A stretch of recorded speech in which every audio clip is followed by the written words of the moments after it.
So today our topic is new. First of all, our topic is numerically greatest term. ठीक है. So this is very much important topic.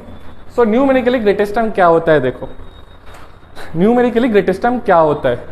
So पहले हम लोग क्या करते हैं, थोड़ा एग्जाम्पल ले लेते हैं. मानो कि से -2 3 अच्छा -2 छोड़ो, से -3 2 1 देन -5 से, ठीक है, या फिर और भी टर्म लेते से 4. सो न्यूमेरिकली ग्रेटेस्ट टर्म क्या होता है कि ये जो भी नंबर गिवन है उसमें से जिसका एब्सोल्यूट वैल्यू ज्यादा होता है उसको हम लोग न्यूमेरिकली ग्रेटेस्ट टर्म बोलते हैं. न्यूमेरिकली ग्रेटेस्ट टर्म क्या होता है, इसमें जो भी नंबर्स है उसका एब्सोल्यूट वैल्यू, एब्सोल्यूट यानी क्या, मॉड्यूलस वैल्यू, मॉड्यूलस, अगर मॉड्यूलस लेते हैं जिसका वैल्यू सबसे ज्यादा होगा वो होगा तुम्हारा क्या, न्यूमेरिकली ग्रेटेस्ट टर्म. जैसे कि इसका अगर मॉड्यूलस लेते हो, मॉड वैल्यू, तो कितना आएगा 3. इसका मॉड वैल्यू लेते हो तो 2. इसका मॉड वैल्यू 1. इसका मॉड वैल्यू लेते हो कितना होगा 5. इसका मॉड वैल्यू 4. सो सबसे ज्यादा जो वैल्यू आ रहा है किसका आ रहा है, इसका. सो यानी जो सबसे ग्रेटेस्ट वाला टर्म होगा न्यूमेरिकली ग्रेटेस्ट टर्म, या फिर मानो कि सिर्फ ग्रेटेस्ट टर्म बोलता है, मीन्स कोई भी नंबर्स में जिसका मॉड्यूलस, जिसको हम लोग एब्सोल्यूट वैल्यू भी बोल सकते हैं, सबसे ज्यादा होता है, उसको बोलते हैं न्यूमेरिकली ग्रेटेस्ट टर्म. ठीक है ना, जिसमें -5 होता है न्यूमेरिकली ग्रेटेस्ट टर्म. ठीक है. अगर इसमें अगर मानो कि एक ऑड नंबर गिवन है से 5, एक ऑड नंबर गिवन है से 5, सो इसमें से absolute value that is greatest term कौन सा होगा, 5 का अगर तुम एब्सोल्यूट वैल्यू लेते हो, दैट इज मॉड्यूलस लेते हो, 5 होगा. अगर -5 का एब्सोल्यूट वैल्यू लेते हो ना, तब भी क्या आएगा, 5 ही आएगा. यानी इसमें न्यूमेरिकली ग्रेटेस्ट टर्म कितने होंगे, 2 होंगे, 5 mod 5 as well as mod -5. मतलब प्लस माइनस डिफर नहीं करता, मैटर नहीं करता, उसका मॉड्यूलस लेने से दोनों आंसर सेम आता है ना, तो वो होता है न्यूमेरिकली ग्रेटेस्ट टर्म. ठीक है सर, ठीक है ना.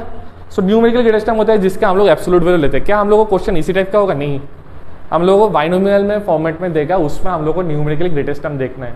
ओके. सो एक एग्जांपल लेके बोलता हूँ, देखो क्या होता है.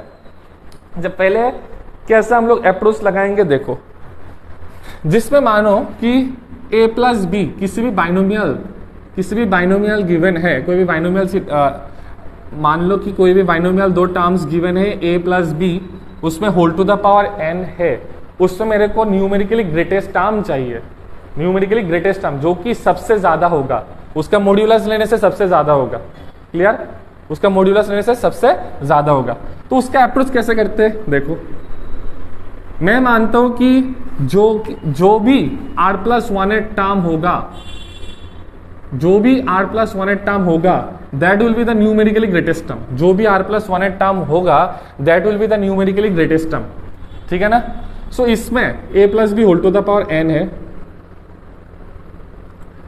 इसमें जो r+1 टर्म होगा, इसमें फॉर ग्रेटेस्ट टर्म क्या करोगे, एक फॉर्मूला है, वो फॉर्मूला क्या होगा, n+1 divided by 1 plus mod a by B. n+1 divided by 1 plus a by B. n क्या होता है, जो कि टोटल पावर में गिवन है, that is your n. a, this is your a, this is your v, और उसमें modulus लगाएंगे. ठीक है. वो क्या होता है, r+1 टर्म, ar+1, या फिर मान लो कि tr+1, जो कि r+1 टर्म है. क्या है, r+1 टर्म. ठीक है, r+1 टर्म है, n+1 divided by 1 plus a by B. ठीक है. अभी देखो, इसमें जो भी वैल्यू है उसका मॉड वैल्यू हम लोग लेते हैं. ठीक है ना, जो भी वैल्यू है उसका मॉड वैल्यू. वैसे भी ये नेगेटिव नहीं आएगा. क्यों नेगेटिव नहीं आएगा, बिकॉज n तो पॉजिटिव ही होगा. इसमें जो भी n है वो n क्या होता है भाई, n belongs to natural number. और एक और बात क्या होता है, जो a बाई बी होता है उसमें अगर नेगेटिव भी आता है ना, वो मॉड्यूलस लेने से पॉजिटिव वैल्यू ही रिटर्न करेगा. ठीक है ना. सो इसमें सबसे ज्यादा, सबसे ग्रेटेस्ट टर्म कौन सा होगा, tr+1.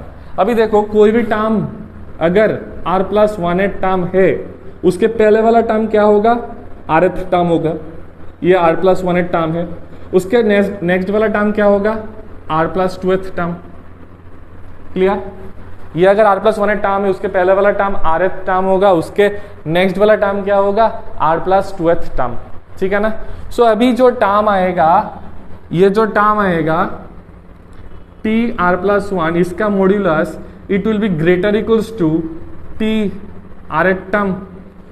मतलब ये वाला जो भी टर्म आएगा उससे ग्रेटर होगा, ये सबसे ज्यादा है, और भी इधर टर्म हो सकता है, इधर और भी टर्म हो सकता है, सबसे ग्रेटेस्ट टर्म ये वाला टर्म है, ये इससे भी ज्यादा होगा। Even T R plus one term जो भी है, this will be greater than as well as T R plus two term जो भी है।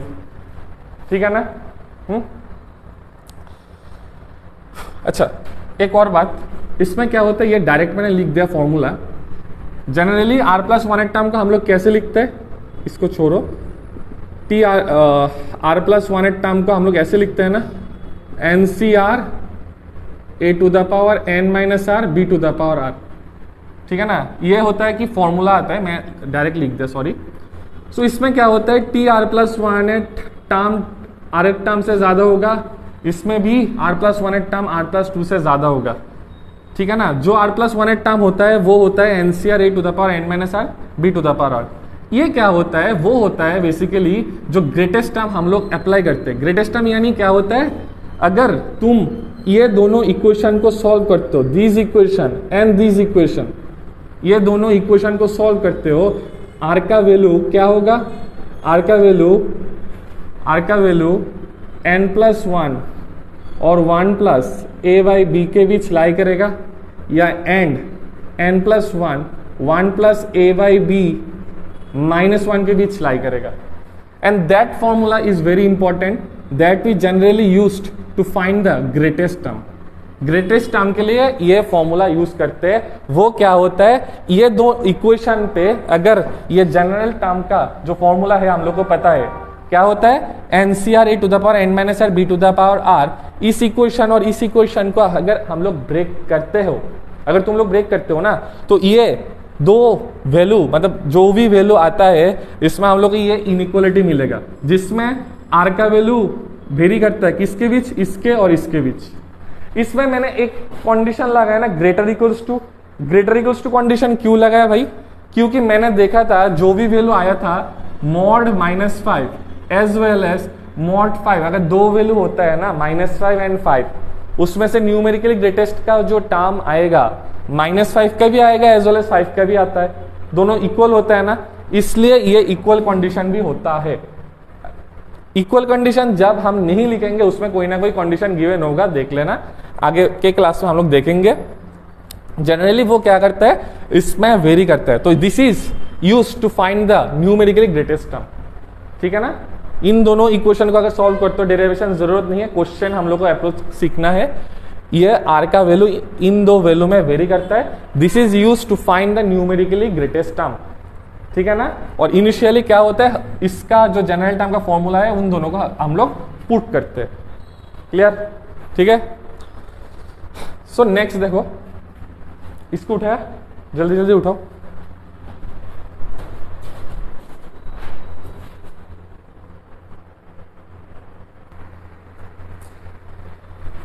सो n plus one by one plus A by b एक वैल्यू है और ये माइनस वन का है। ठीक है ना? अभी देखो इसमें कुछ कंडीशंस है। कंडीशंस क्या होता है, जैसे कि आर का वैल्यू क्या हमेशा होल नंबर आता है? नहीं भाई, आर का वैल्यू जो भी आर का वैल्यू आएगा ना, ठीक है, जो भी आर का वैल्यू आएगा it can be either an integer value, R belongs to Z means R can be an integer value or R does not belongs to Z, माने means R is not an integer, integer ना आके क्या आ सकता है भाई, decimal वगैरह कुछ भी आ सकता है। क्लियर? क्या हुआ? छोड़। सो R का वैल्यू इंटीजर हो सकता है या फिर डिफरेंट हो सकता है। ठीक है ना? प्रॉब्लम है क्या? देखो तो, एक मिनट।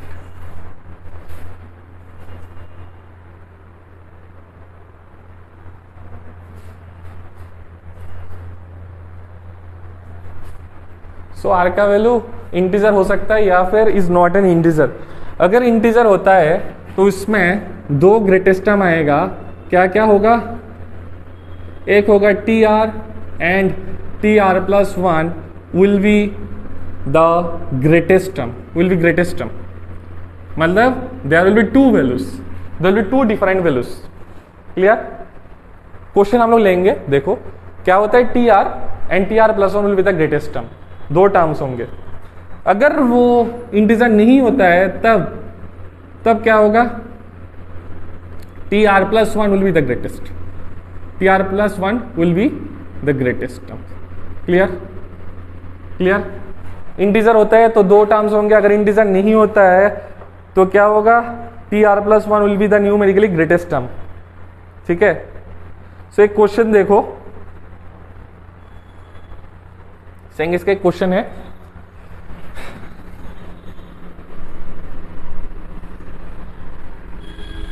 क्वेश्चन लिखो, find numerically the greatest term, find numerically the greatest term in the expansion, find numerically the greatest term in the expansion. ठीक है? in the expansion of 3 minus 5x whole to the power 15 when x equals to 1 by 5, when x equals to 1 by 5. Find numerically the greatest term or terms, term or terms. ठीक है? In the expansion 3 minus 5x whole to the power 15 when x equals to 1 by 5. ठीक है ना? So भाई इसमें क्या होता है कि इसमें अगर हम लोग का फॉर्मूला क्या था, एक मिनट साइड में लिखता हूं, वेट करो।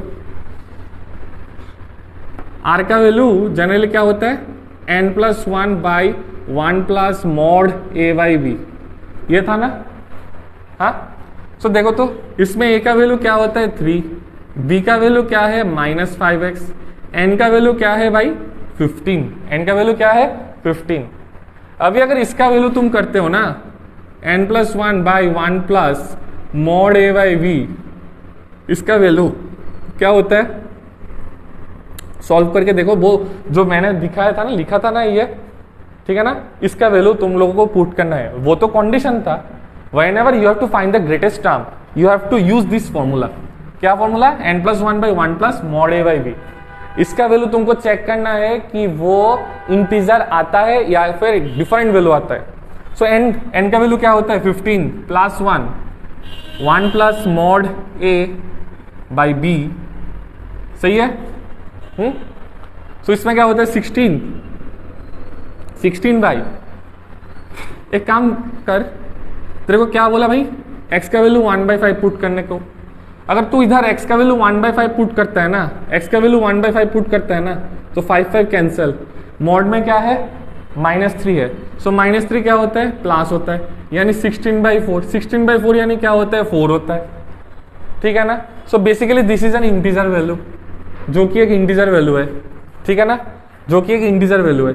अगर इंटीजर वैल्यू होता है तो न्यूमेरिकली ग्रेटेस्ट टर्म कितने होते हैं, एक ही ग्रेटेस्ट होता है ना, अभी जो लिखा था इसमें। अगर इंटीजर वैल्यू होता है, देखो लास्ट में क्या होता है, वेरी गुड, दो वैल्यू होता है, दो वैल्यू होता है, क्या क्या क्या क्या होता है, T R and T R plus one, वो होता है न्यूमेरिकली ग्रेटेस्ट, वो होता है न्यूमेरिकली ग्रेटेस्ट। टी आर को हम लोग कैसे लिख सकते हैं, T R minus one plus one, ऐसे लिख सकते हो क्या, T R minus one plus one. ठीक है ना? वो तुमको क्या चाहिए, तुमको टर्म्स चाहिए, find out the terms, find out the terms. R का वैल्यू क्या है, अच्छा इसको छोड़ो, ऐसे लिखो, इसमें आर का वैल्यू क्या है, this is your R, means R का वैल्यू क्या है 4। सो ग्रेटेस्ट क्या टर्म, ग्रेटेस्ट टर्म क्या होगा, T R and T R plus one. T R यानी क्या होता है भाई T4, T R plus one ही क्या होता है T5।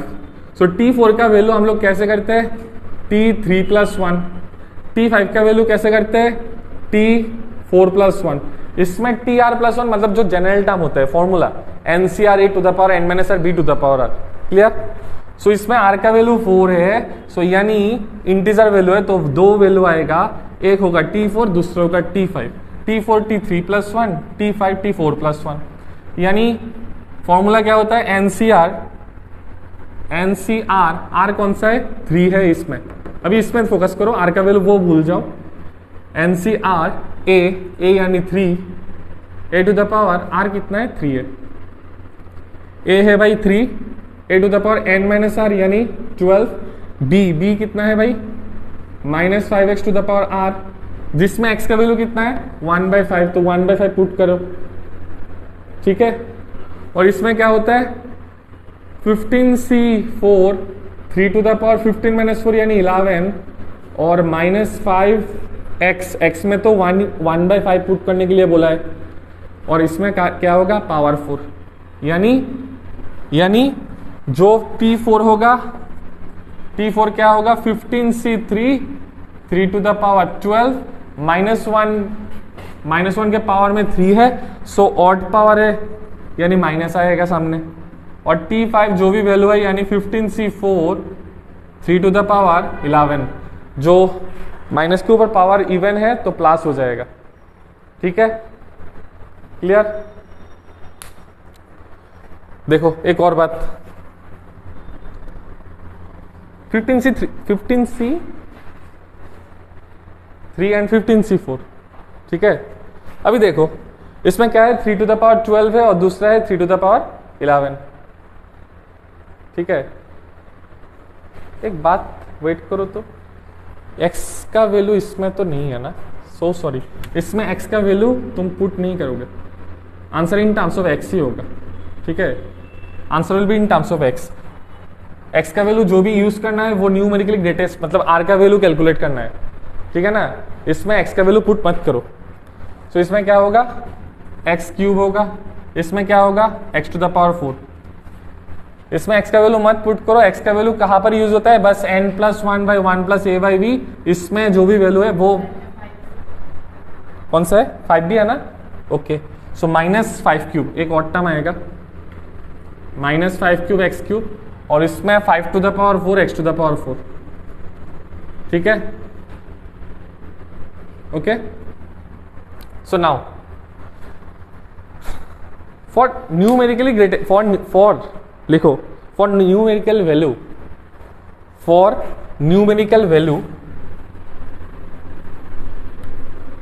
न्यूमेरिकल वैल्यू में जो भी दो वैल्यू आया ना वो क्या होता है, हमेशा इक्वल होता है, जो भी दो वैल्यू आएगा वो हमेशा इक्वल आता है। इनिशियली मैंने दिखाया था ना, जो मॉड -5 और 5 आया, सो दोनों के एब्सोल्यूट वैल्यू इक्वल होता है ना, सो अगर दो टर्म्स आता है ना उनका अगर तुम एब्सोल्यूट वैल्यू लोगे ना वो भी क्या होगा इक्वल होगा, ठीक है ना, मतलब जो x का कोफिशिएंट होगा।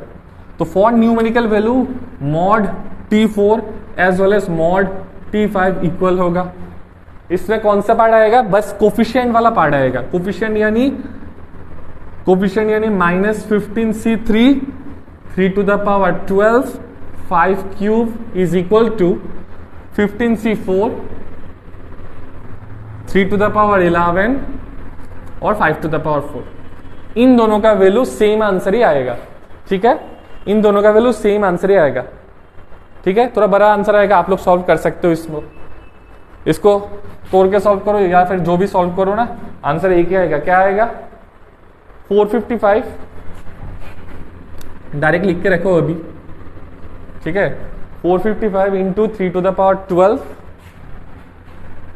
और 5 क्यूब। मैंने सॉल्व नहीं किया, डायरेक्ट लिख दिया अभी फिलहाल, ठीक है ना। इसका मॉड का वैल्यू अगर हटेगा ना दोनों आंसर सेम ही होता है, इसको सेपरेटली सॉल्व कर सकते हो, इसको भी सेपरेटली सॉल्व कर सकते हो, दोनों आंसर सेम ही होगा, ठीक है ना। इसमें x का वैल्यू पुट नहीं करोगे, x का वैल्यू बस न्यूमेरिकली ग्रेटेस्ट टर्म को सॉल्व करने के लिए होता है, क्लियर, समझे। अगर इसमें r का वैल्यू इंटीजर ना आके 4 पॉइंट समथिंग आता तब जाके एक ही वैल्यू न्यूमेरिकली ग्रेटेस्ट होता है, कौन सा TR+1 जो भी टर्म है, ठीक है। एक क्वेश्चन आप लोग करो, find the greatest term, find the greatest term, sorry greatest नहीं, greatest coefficient, greatest coefficient in the expansion find the greatest coefficient in the expansion. Coefficient मतलब x के साथ जो भी वैल्यू आता है, expansion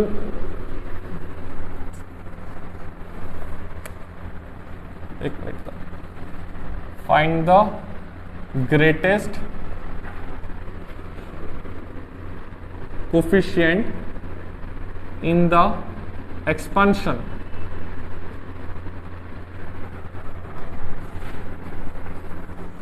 Find the greatest coefficient in the expansion of 1 plus 2x by 3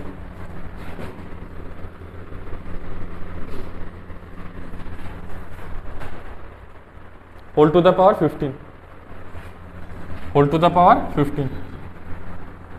ठीक है,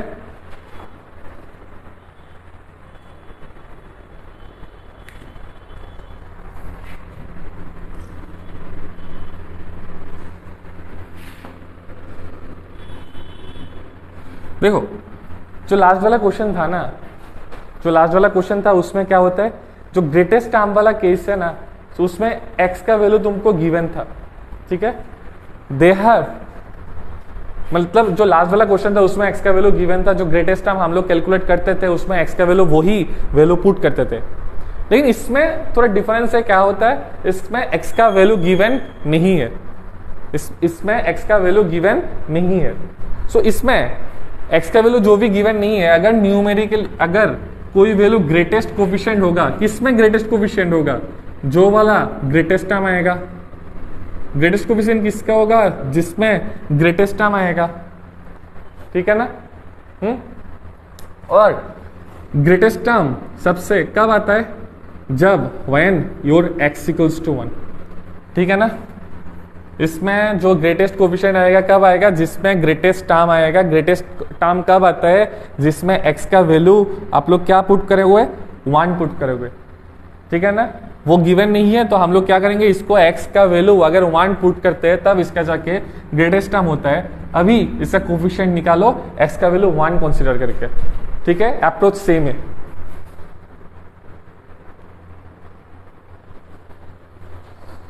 सो एक बात याद रखो, वो साइड नोट लिखो, for numerically greatest coefficient, for numerically greatest coefficient a plus B X whole to the power n, जो इस क्वेश्चन में है, लिखो लिखो, नोट करके लिखो। For numerically greatest coefficient in the expansion of a plus B X whole to the power n, greatest coefficient in the expansion of a plus bx whole to the power n is equivalent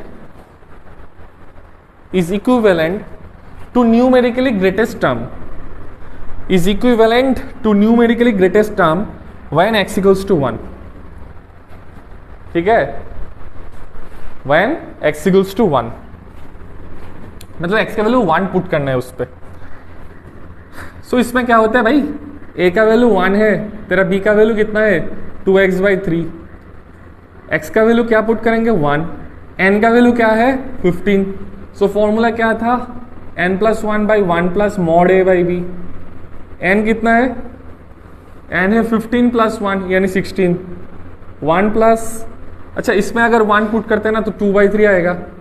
सो यानी 1 plus mod a by b, तो 1 by 2 by 3 यानी क्या होता है 16 by,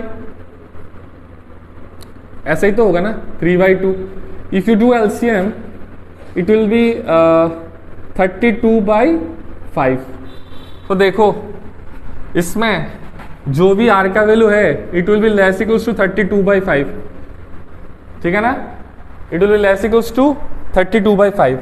सो यानी r का value it will be less equals to 6 point something, 6.4 यानी 6 point something, ठीक है ना। सो अगर r का वैल्यू 6 पॉइंट समथिंग है which is not an integer, अगर इंटीजर नहीं होता है तब इसमें क्या होता है, टी आर प्लस 1 ग्रेटेस्ट होता है, जो पॉइंट लिखा था मैंने। सो ग्रेटेस्ट टर्म होता है, यानी जो ग्रेटेस्ट टर्म आएगा इसमें अगर r का वैल्यू 6 है तो ग्रेटेस्ट टर्म क्या आएगा T7, T7 is the greatest, T7 is the greatest. जो 7 नंबर वाला टर्म आएगा ना वो ग्रेटेस्ट होगा, ठीक है ना। टी आर प्लस 1 ग्रेटेस्ट बोला था इसमें। सो इसमें अगर T7 टर्म का कोफिशिएंट मेरे को चाहिए ना, कैसे करोगे? इस पार्ट को इरेज करता हूं। इसमें अगर T7 चाहिए ना, तो T7 वाला टर्म क्या होगा भाई? T6 + 1, मतलब R का वैल्यू कितना है? R का वैल्यू 6 है। सो n है 15, 15C6 1 + x to the power n, ठीक है ना? 15C6 x to the power n, sorry x to the power r, यानी 15C6 2/3 whole to the power 6 x to the power 6। जो न्यूमेरिकली ग्रेटेस्ट टर्म होगा वही greatest coefficient होगा। Greatest coefficient क्या होगा? 15C6 into 2/3 whole to the power 6। 15C6 into 2/3 whole to the power 6 is your answer. 15C6 और 2/3 whole to the power 6 is your answer. Clear है?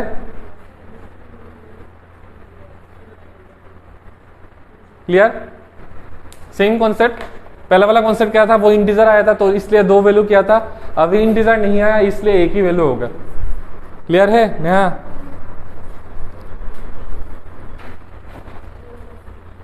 उठा जल्दी। सो देखो एक PIQ 2022 का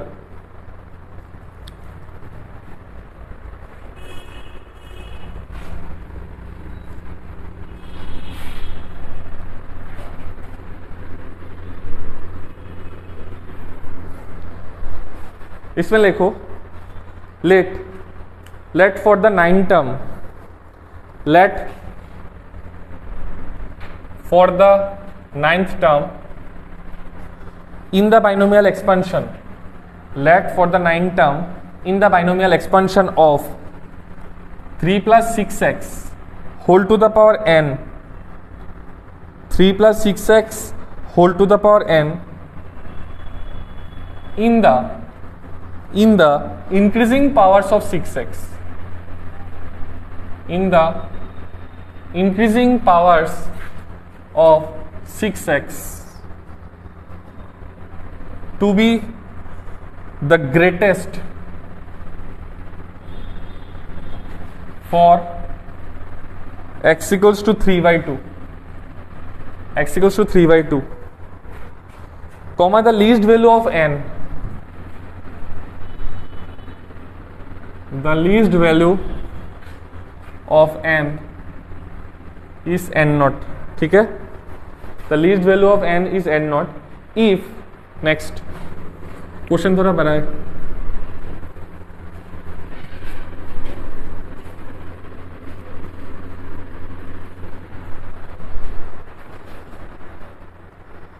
if k is the ratio of coefficient,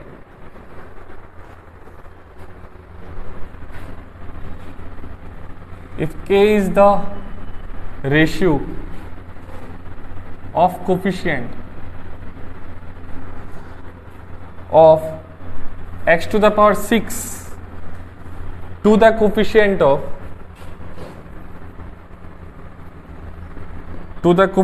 of x cube, then k plus n0 is equal to dash। Integer type question है, थोड़ा बड़ा है,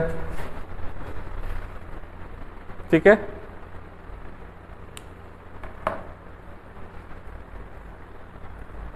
क्वेश्चन को पहले पढ़ो क्या क्या बोला है। Let for the 9th term in the binomial expansion of 3 + 6x to the power n in the increasing powers of 6x to be the greatest for x equals to 3/2। अगर x का value 3/2 करते हो तो उसमें greatest term आएगा। यहां तक हम लोग को पहले पढ़ना है। The least value of n is n0, the least value of n is n0, ठीक है ना? ओके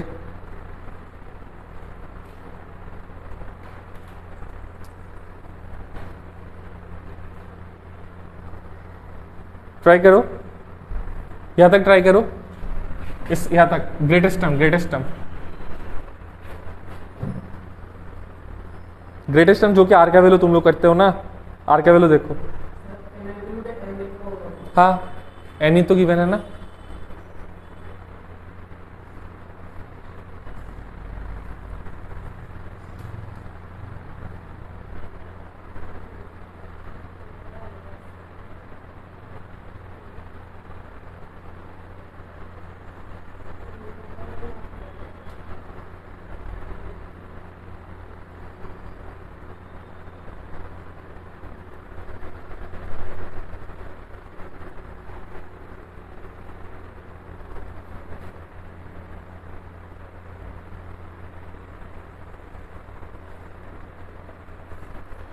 सो बेसिकली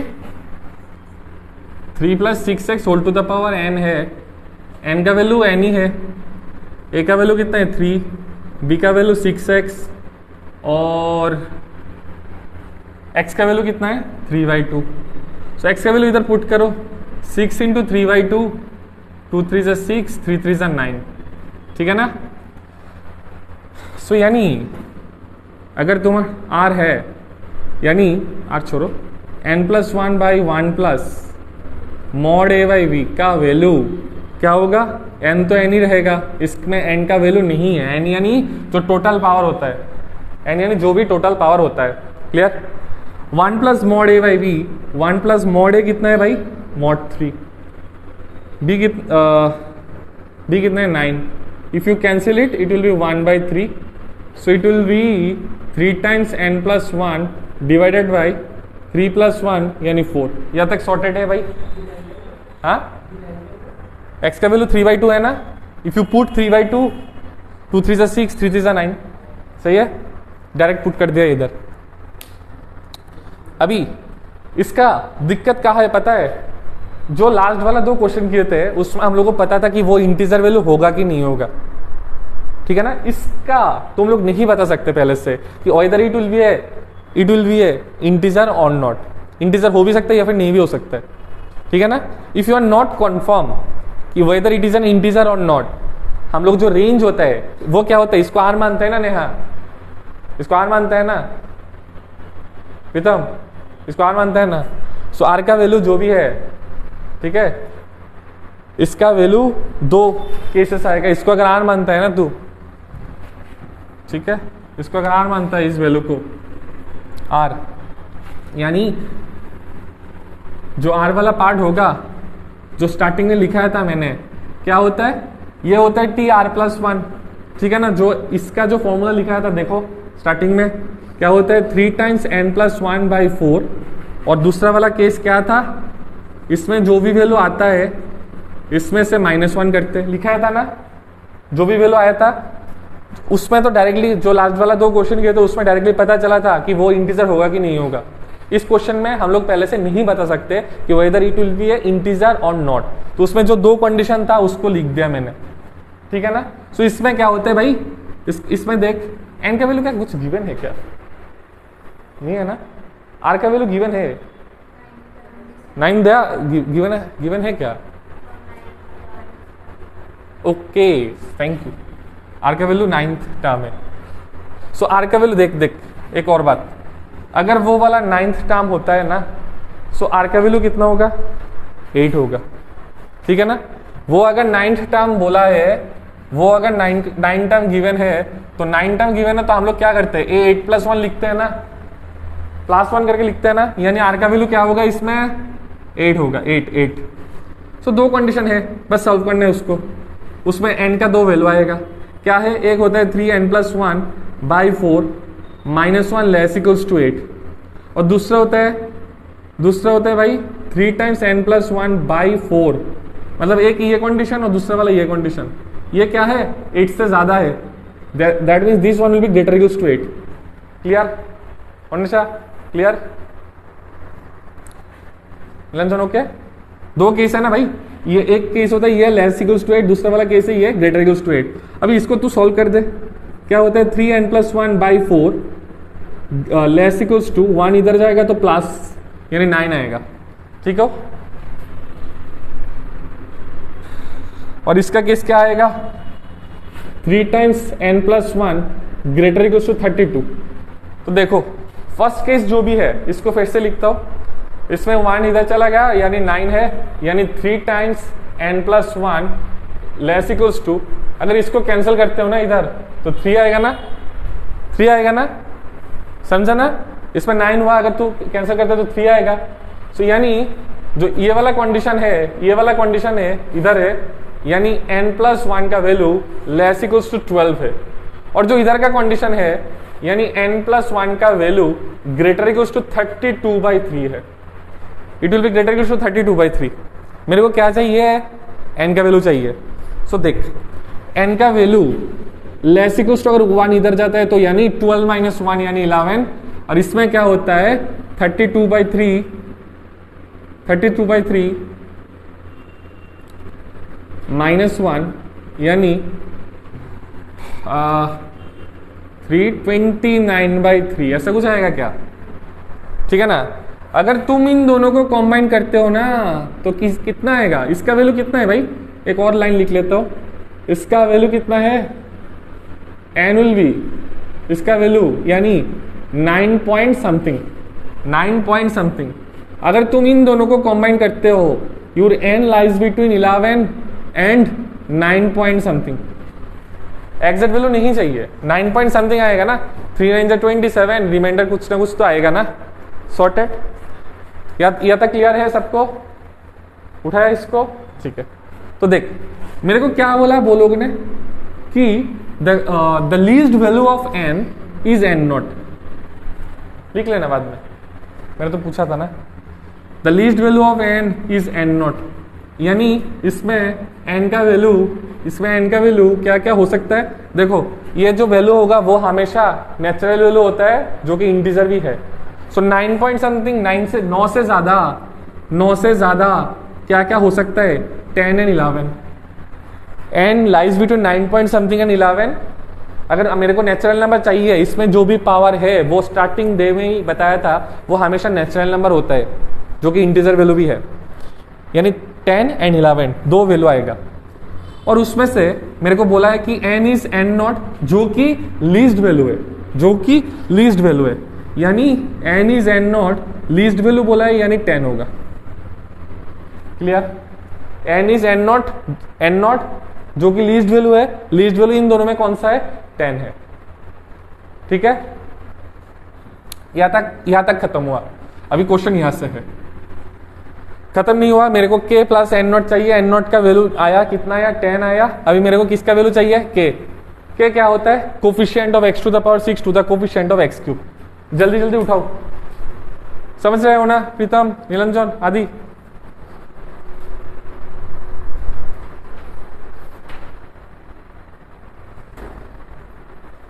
ये भी क्या एग्जाम है क्या? अभी नहीं है ना? प्रैक्टिकल वगैरह चल रहा है क्या? मतलब ऐसा कुछ, या फिर प्रोजेक्ट असाइनमेंट जो आज जो बोल रहा था?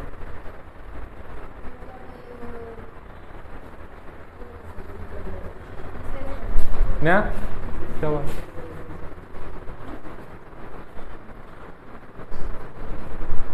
फोकस कर। इसका राइट सामने क्या था? n+1 ग्रेटर टू 32/3 ना। उसमें जो कंडीशन था, इधर दो केसेस था ना।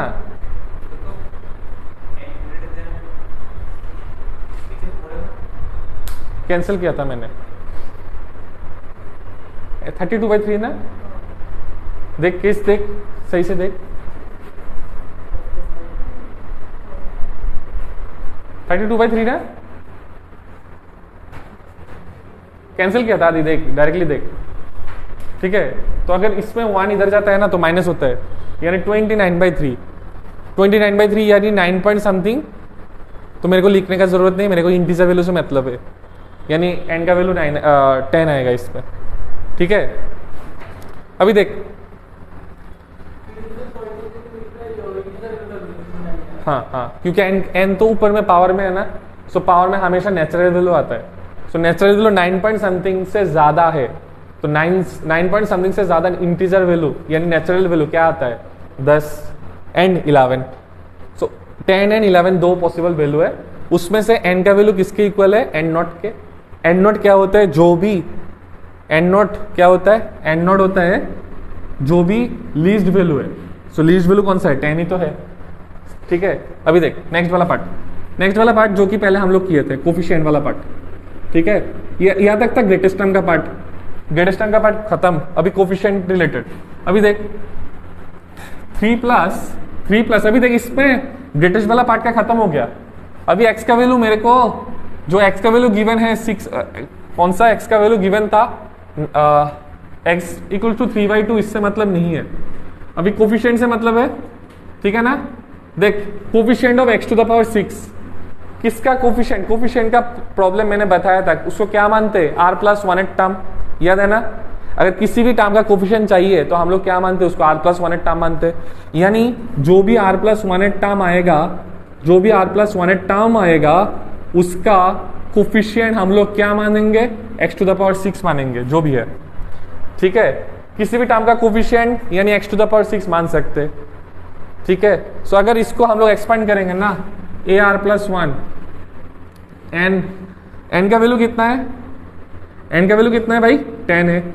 ठीक है ना, यानी 10c r a⁻n-r b यानी कितना है 6x⁻r। सो कोफिशिएंट रिलेटेड प्रॉब्लम में क्या करते थे हम लोग, पहले कांस्टेंट जो टर्म होता है उसको सेपरेट करते थे। लास्ट में प्रैक्टिस भी किया था ना कोफिशिएंट रिलेटेड। तो कांस्टेंट पार्ट क्या है 3⁻10⁻r, इसमें कांस्टेंट क्या है 6⁻r, और वेरिएबल जो x है, सही है ना, किसी भी जनरल टर्म है उस पर। अभी देख मेरे को क्या चाहिए इसमें, कोफिशिएंट ऑफ x⁶। अगर तुम इसमें r का वैल्यू 6 पुट करते हो ना, अगर r का वैल्यू 6 करते हो ना, सो इसमें अभी देख इसमें r का वैल्यू अगर 6 पुट करते हो तो क्या होगा, r का वैल्यू अगर इधर 6 पुट करते हो, ये वाला x⁶ का कोफिशिएंट होगा ना, तो कोफिशिएंट ऑफ x⁶ r का वैल्यू 6 पुट करने से क्या वैल्यू आएगा, कोफिशिएंट ऑफ x⁶, यानी 10c6 3⁻10⁻6 यानी 3⁴ 6⁶। क्लियर, ठीक है। नेक्स्ट बात क्या है, मेरे को कोफिशिएंट ऑफ x⁵ चाहिए, वो भी कौन सा, इसका ही चाहिए। किसका, अगर इसको एक्सपांड करते हो जो x⁵ आएगा, मतलब x³ आएगा, उसका कोफिशिएंट। अगर तुम इधर r का वैल्यू 3 करते हो ना, if you put r equals to 3 then this one will be x³, so this one will be coefficient of x³। Coefficient of x³ क्या होगा भाई, 10c3 3⁻10⁻3 यानी 3⁻7 6⁻3। क्लियर। सो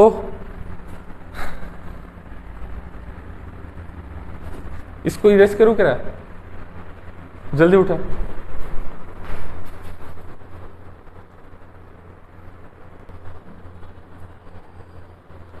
सो उसमें k का वैल्यू क्या है, ratio of coefficient of x⁶, coefficient of x⁶। देखो k का वैल्यू क्या है, coefficient of x⁶ to the coefficient of x³, यानी x⁶ का coefficient 10c6 3⁴ 6⁶, 10c3 3⁻7 6³। Okay, n का वैल्यू n0 का वैल्यू कितना है, 10 है, इसको पता है, इरेज कर देता हूं। If you solve it will B 10 factorial. क्या तुम लोग सॉल्व कर सकते हो क्या, इसको माइनस करने से 4 factorial, 10 factorial, 3 factorial, if you subtract it will be 7 factorial. इन दोनों को कैंसिल करने से 3⁻3, इन दोनों को कैंसिल करने से 6⁻3। ठीक है ना, सो 10 फैक्टोरियल कैंसिल, बस इसको सॉल्व कर दो, कितना है आंसर, फाइनल से 40, इसका वैल्यू कितना है यार, 14 आएगा, 14 है यार। ठीक है, इसका डायरेक्ट वैल्यू मैं लिख देता हूँ। अगर सॉल्व करते हो ना, इसको फैक्टोरियल को ब्रेक करते हो ना, इसमें क्या आएगा 7 फैक्टोरियल इंटू 3 फैक्टोरियल, नीचे क्या है 6 फैक्टोरियल इंटू 4 फैक्टोरियल, और बाकी 6³ जो भी है, नीचे क्या है 3³। आंसर क्या आएगा, कितना यार 14। बस इसको पुट कर दे, ये वाला 14 है ना, सो 14 + 10 यानी आंसर कितना है 24। मतलब इसमें दो कॉन्सेप्ट हम लोग को मिला है, एक होता है ग्रेटेस्ट टर्म का याद रख था, और बाकी वाला जो पार्ट है वो किसका था, वो कोफिशिएंट बेस्ड प्रॉब्लम था। ठीक है,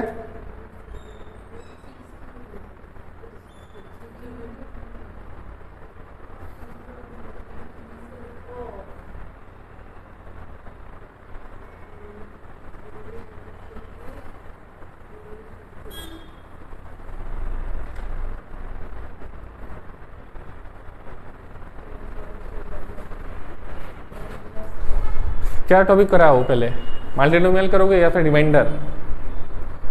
बोल। एक टॉपिक है मल्टीनोमियल और दूसरा टॉपिक है remainder concept, divisibility remainder problem.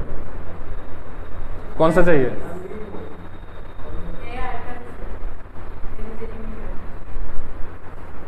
जो लास्ट डे करवाया था ना रिवीजन। मल्टीनोमियल चाहिए या फिर रिमाइंडर? एक टॉपिक होगा, दो टॉपिक कवर नहीं कर सकते, क्वेश्चन प्रैक्टिस करना है ज्यादा।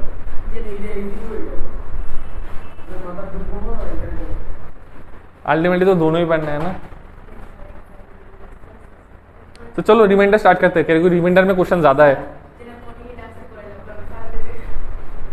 संडे क्या है? ओके सही है, तो रिमाइंडर ज्यादा। मल्टीनोमियल जल्दी जल्दी कर सकते हो, ठीक है ना। ऊपर में हेडिंग लिखो, remainder and divisibility problems. Remainder and divisibility problem. So next है finding remainder and divisibility problem, ठीक है ना। So remainder and divisibility problem क्या होता है? जैसे एक क्वेश्चन देखो, find the remainder, basic question है। Suppose find the remainder when, अभी लिखो मत, देखो पहले। When 3 cube is divided by, when 3 cube is divided by से 2, when 3 cube is divided bye 2, ठीक है ना।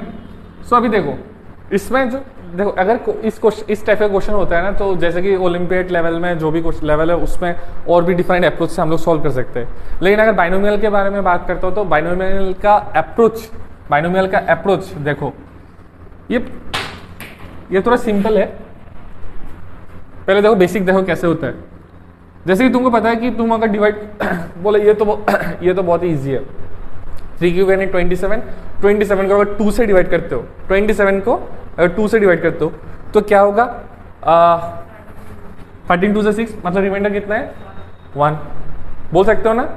अरे भाई 3 क्यूब यानी 27 को 2 से डिवाइड करो ना, सो यानी कितना होता है? 13 2 से 26, यानी रिमाइंडर 1 है। इसी टाइप का क्या क्वेश्चन होगा और भी बड़ा होगा। तुमको अगर बोलता है 3 टू द पावर 2057 को अगर 2 से डिवाइड करते हो रिमाइंडर कितना होगा, तब कैसे लगाएंगे approach? So first of all generally हम लोग क्या करते हैं, क्वेश्चन में जो भी वैल्यू है इन जनरली उसको 1 plus minus x to the power n के बेसिस में डिवाइड करते हैं। क्या करते हैं भाई? 1 plus minus x to the power n यानी जो भी पावर है, आप ट्राई करो। जो फर्स्ट अप्रोच होता है, किसी भी नंबर जो भी वैल्यू है, क्या आप लोग 1 प्लस माइनस वो वैल्यू में ब्रेक कर सकते हो क्या? 1 प्लस माइनस जो भी वैल्यू है उसमें ब्रेक कर सकते हो क्या? वो कोशिश करो। जैसे कि 3 क्यूब है, इसको आप लोग ऐसे लिख सकते हो ना, 1 plus 2 whole to the power 3। अभी 1 ही क्यू वो भी बात है। देखो पहले इसको समझते हैं। 1 plus 2 whole to the power 3 है। एक और क्वेश्चन मैं लिख लेता हूं साइड में, ठीक है। 3 इज डिवाइडेड बाई, एक और क्वेश्चन देखो, एक मिनट वेट करो। क्वेश्चन है क्या मेरे पास? Find the remainder when 5 to the power 99 is divided by 8, ठीक है, इज डिवाइडेड बाई 8, ठीक है। इसको किससे डिवाइड करना है? डिवाइडेड बाई 2, डिवाइडेड बाई 2, उसको रिमाइंडर चाहिए, इसमें भी रिमाइंडर चाहिए। whenever your 5 to the power 19 is divided by 8। सो मेरे को कॉन्सेप्ट क्या चाहिए? 1 plus minus x to the power n, जो भी x का वैल्यू होगा वो क्या होगा? x का जो भी मतलब आइदर इसमें जो पावर आएगा वो लिख लेना, पावर ऑफ x और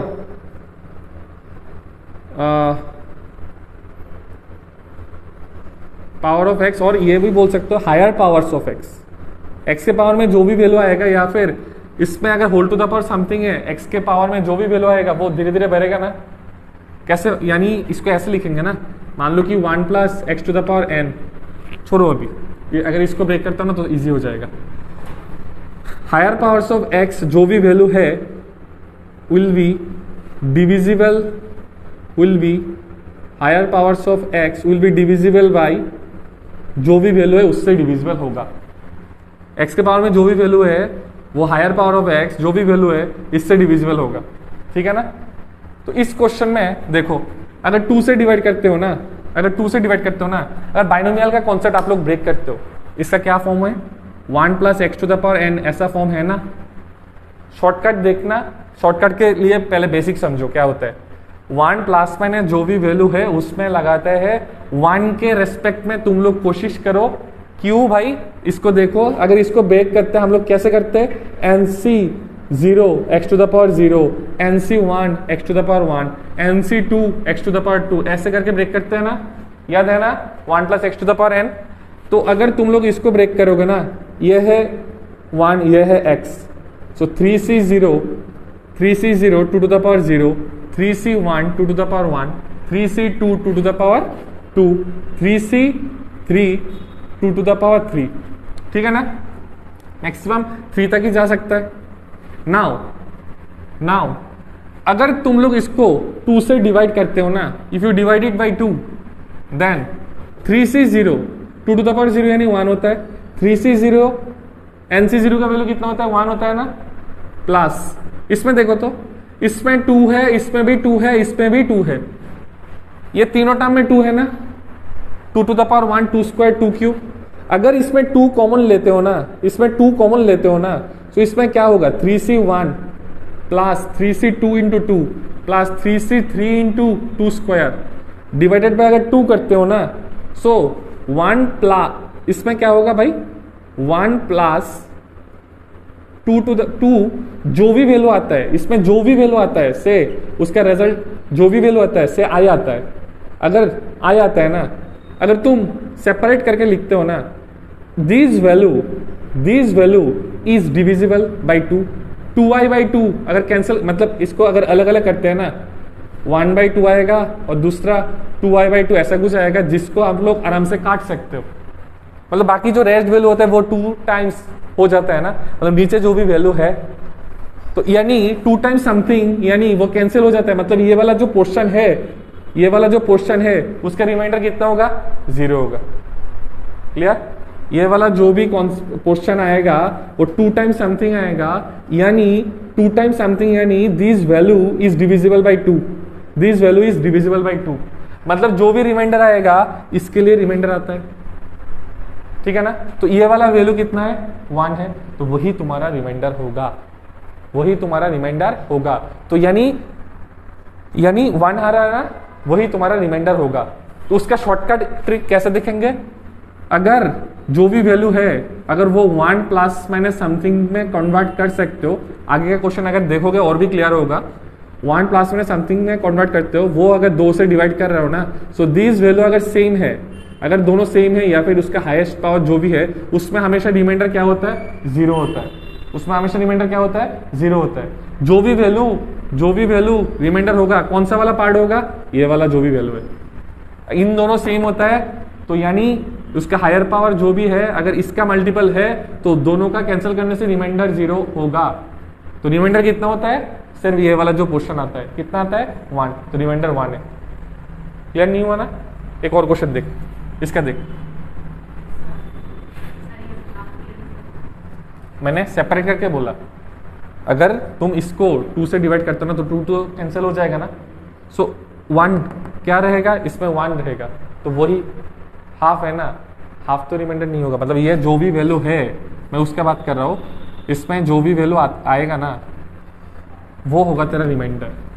मतलब इस वक्त तुम क्या करते हो ना, किसी भी नंबर अगर मान लो जैसे कि 9 है, तो 9 को अगर 2 से डिवाइड करते हो क्या लिखते हो, 4 2 = 8, रिमाइंडर कितना है, 1 है ना, तो इसको ऐसे लिख सकते हो ना, 2 × 4 + 1/2, मतलब 2 × 4 + 1। 9 को क्या लिखते हो, 2 × 4 + 1। देख हाफ को छोड़, ऐसे देख, मतलब तुम्हारा जो भी वैल्यू है 3 टू द पावर 3, अगर इसको लिखते हो ना तो कैसा होता है, 2 × समथिंग प्लस कितना है, ये वाला जो भी वैल्यू है रिमाइंडर 1। अभी देख 2 × समथिंग तेरे को 2 से डिवाइड कर रहा हो, तेरे को 2 से डिवाइड करना है, यानी ये वाला पोर्शन तो डिविजिबल है, ये वाला क्या है भाई, रिमाइंडर है ना, सो उसी के साथ कंपेयर कर देना। 2 टाइम्स समथिंग 2 से डिवाइड कर रहे हो, सो ये वाला तो डिविजिबल पोर्शन है, just like this, compare this with this value. So ये वाला क्या होता है, रिमाइंडर, तो ये वाला क्या होता है, रिमाइंडर। क्लियर है, अभी समझा ना। अभी देख 5 टू द पावर 99 को देख, अभी देख 5 टू द पावर 99 को मेरे को कैसे ब्रेक करना है, 1 के 5 टू द पावर 99 है, 5 टू द पावर 99 है, उसको हम लोग कैसे ब्रेक कर सकते हैं, इसको कैसे ब्रेक सकते, 5 टू द पावर 99 है, उसको कैसे ब्रेक कर सकते हो, कोई भी वैल्यू अंदर लिखो 1 प्लस समथिंग, मेरे को क्या लिखना है, दिस इज मोर इफिशिएंट। हमेशा क्या 1 होगा, आगे के क्वेश्चन में देखना जिसमें 1 नहीं लगाएंगे, लेकिन कोई भी वैल्यू होता है लास्ट में, मैक्सिमम क्वेश्चन में 1 तो यूज आएगा ही आएगा, लास्ट में 1 तो आएगा ही आएगा, 1 प्लस माइनस समथिंग।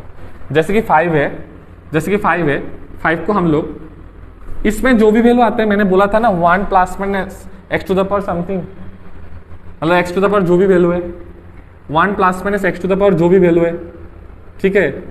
इसमें x का वैल्यू क्या होगा, डिविजिबल बाय जितना बोला है उससे डिविजिबल होगा, या फिर उसका जो हायर पावर होगा वो डिविजिबल होगा। मीन्स क्या हो सकता है, मान ले कि डिविजिबल बाय 2 है, इसमें क्या हो सकता है 2 टू द पावर समथिंग, से 2 to the power 2, 2 to the power 4, 2 to the power 3, या फिर 2 भी हो सकता है। जैसे कि मान ले कि 5 है ना, 5 को हम लोग 1 प्लस 4 लिख सकते, क्यों भाई, तुम बोल सकते हो कि 4 तो 8 से डिविजिबल नहीं है, लेकिन मैंने क्या बोला था, ये वैल्यू या फिर इसका जो हायर पावर होगा, इसका हायर पावर कितना हो सकता है, 4 स्क्वायर, 4 स्क्वायर कितना है 16 है ना, तो 16 तो 8 से डिविजिबल है ना, तो वो देखना है मेरे को, समझा क्या। हाँ, इसमें जो भी वैल्यू आता है उसका ये वैल्यू आइदर डायरेक्टली डिविजिबल होगा, या फिर इसका जो हायर पावर्स होगा, इसका हायर पावर यानी कितना होगा, अगर एक्सपांड करते हो इसके पावर में कितना आएगा, 4 टू द पावर 1, 4 स्क्वायर, तो 4 स्क्वायर कितना है, इसको अगर एक्सपांड करते हो ना, देखो ना, इसका आंसर डायरेक्टली बोल सकते हो। अभी देखो, इसको अगर तुम लोग एक्सपांड करते हो तो कितना होगा 99C0 4 to the power 0, 99C1 4 to the power 1, 99C2 4 square, ठीक है ना। ऐसे करते करते, अभी छोड़ इसको, अगर ऐसे करते करते कहाँ तक हो सकता है, 99 4 टू द पावर कितना होगा 99। अगर तुम इसको 4 से डिवाइड करोगे ना, इसका 4 टू द पावर 0 यानी 4 to the power 1, 4 to the power 0, 4 to the power 0 यानी 1, 99C0 यानी कितना है 1 है। इसमें जो भी वैल्यू है, इसमें जो भी वैल्यू है वो अगर 4 कॉमन लेते हो ना, इसमें 4 है, इसमें भी 4 है, इसमें भी 4 है, 4 कॉमन लेते हो, कोई ना कोई तो वैल्यू आएगा ना, कोई ना कोई वैल्यू आएगा ना, से आई या फिर के, जो भी मान लो। So this term will be divisible by this term will 4 square से, है ना। अभी इस सॉरी सो इसमें क्या होता है 1 प्लस 99C1 यानी 99 इंटू 4 प्लस इसमें जो भी वैल्यू है ना, यानी 4 स्क्वायर, 4 स्क्वायर कितना है भाई 16 है ना, 4 स्क्वायर यानी कितना है 16, तो 16 अगर कॉमन लेते हो ना, तो इसमें क्या होगा 99C3, मतलब जो भी वैल्यू है बाकी सारे पावर में 4 का कोई ना कोई तो मल्टीपल होगा ना। सो 9 इसमें क्या लिख सकते हैं 69K या फिर 69K या फिर 16 आई मान सकते हो, जो कि 8 से डिविजिबल होगा, जो कि डिविजिबल बाय 8 होगा, 16 टाइम जो भी वैल्यू है, ठीक है। तो कौन सा पोर्शन 8 से डिविजिबल चेक करना है हमको, सिर्फ ये वाला portion, this portion will not be divisible bye 8, ठीक है ना। देखना मेरे को क्या चाहिए, जो भी वैल्यू होता है, इसमें जो भी वैल्यू होता है उसका ये वैल्यू या फिर उसका हायर पावर्स डिविजिबल बाय 8 होगा। सो इसमें अगर तू एक्सपेंड करता है ना, तो अगर 4 स्क्वायर कहाँ से क्या होता है 16 होता है ना, यहाँ से लेके जितने भी टर्म आएगा, नेक्स्ट वाला टर्म कितना आएगा 4 क्यूब, उसमें भी 16 होगा 4 क्यूब पे 4 स्क्वायर, उसके वाला अगला वाला कितना आएगा 4 टू द पावर 4 आएगा, उसमें भी 16 होगा, मतलब डिविजिबल बाय 8 होगा ना।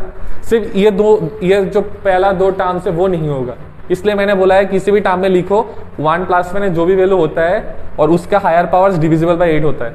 सो इसमें देख अगर ब्रेक करते हैं ना, so this is your remainder होगा, मतलब रिमाइंडर यहाँ से निकलेगा, ये नहीं होगा, रिमाइंडर यहाँ से निकलेगा। सो इसको डिवाइड करता है ना, रिमाइंडर कितना होगा, 0 होगा। ठीक है, तो इससे कितना होगा, 4 9 36, 4 9 36 कितना है, यानी 397।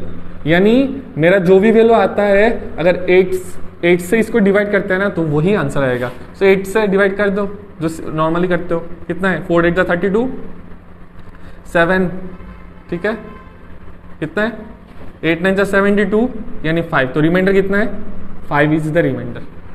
रिमाइंडर कितना है, 5 इज योर रिमाइंडर। ठीक है, 5 इज योर रिमाइंडर।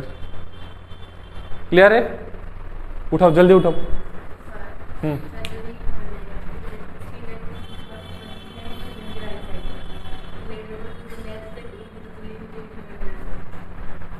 उसका भी बात करेंगे, देखना कि हमेशा तो वो ऐसा वैल्यू, मतलब जो भी वैल्यू आता है ना, उसमें नेगेटिव का भी केस आएगा।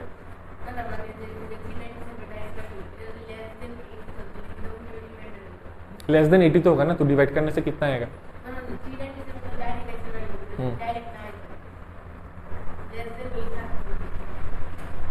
लेस देन 8 मतलब क्या है,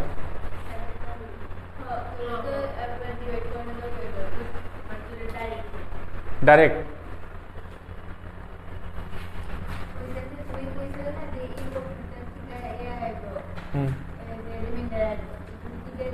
ये एक्सप्लेन करने के लिए मैंने तोड़ा, देख आगे दरा